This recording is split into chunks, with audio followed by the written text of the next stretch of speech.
नमस्कार सर्व अंगणवाडी सेविका अंगणवाडी मदतनीस यांच्यासाठी खुश खबर आहे। आता केंद्र सरकारचे मागील महिन्याची थकबाकी मंजूर करण्यात आलेली आहे। केंद्र सरकारचा निधी आलेला आहे। अतिशय आनंदाची बातमी आहे।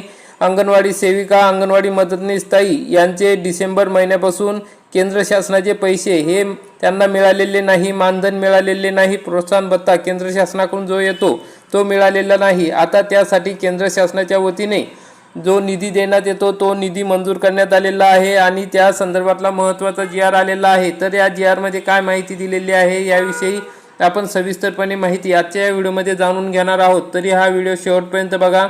आपण या ठिकाणी बघू शकता केंद्र पुरस्कृत एकात्मिक बाल विकास सेवा योजना या योजनेची SNA स्पर्श या निधी प्रवाह कार्यपद्धतीतून अंमलबजावणी करण्याकरिता केंद्र शासनाने सर्वसाधारण प्रवर्गाकरिता केलेल्या निधीच्या वितरणाबाबत महाराष्ट्र शासन महिला व बालविकास विभाग 8 मे 2026 रोजीचा हा जी.आर. आहे। केंद्र शासन व राज्य शासन या दोन्ही स्तरावरील रोख व्यवस्थापनामध्ये अधिक परिणामकारकता साध्य करण्यासाठी केंद्र पुरस्कृत योजनांचा निधी वितरित करण्यासाठी SNA स्पर्श ही पर्यायी निधी प्रवाह कार्यपद्धती लागू करण्याचा निर्णय शासनाने घेतलेला आहे आणि आता त्यानुसार सन 2026-27 या आर्थिक वर्षासाठी केंद्र शासनाने एकात्मिक बाल विकास सेवा योजनेकरिता येथील पत्रान्वये दिलेल्या मातृमंजुरीस अनुसरून सर्वसाधारण प्रवर्गाकरिता केंद्र हिश्शाचा एकूण 57 कोटी 4,58,000 एवढा निधी आणि त्या समरूप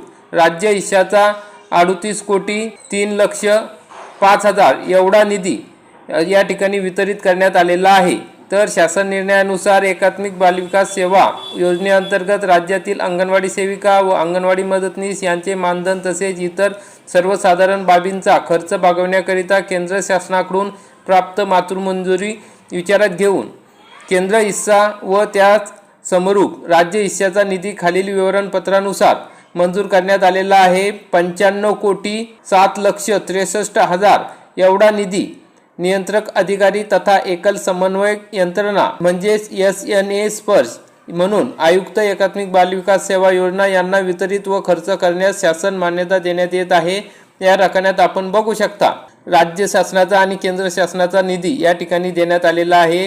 केंद्र शासनाचा या ठिकाणी बघा 60% हिस्सा 57 कोटी 4,58,000 आणि राज्य शासनाचा 38 कोटी 3,05,000 एवढा निधी मिळून 95 कोटी 7,63,000 एवढा निधी मंजूर करण्यात आलेला आहे आणि लवकरच अंगणवाडी सेविका अंगणवाडी मदतनीस यांच्या खात्यावर हे पैसे जमा करण्यात येणार आहे। तर अशा प्रकारचे आनंदाची बातमी होती। जास्तीत जास्त अंगणवाडी सेविका अंगणवाडी मदतनीस यांच्यापर्यंत हा व्हिडिओ नक्की शेअर करा आणि व्हिडिओ आवडल्यास व्हिडिओला लाईक करा, चॅनलला सबस्क्राईब करा।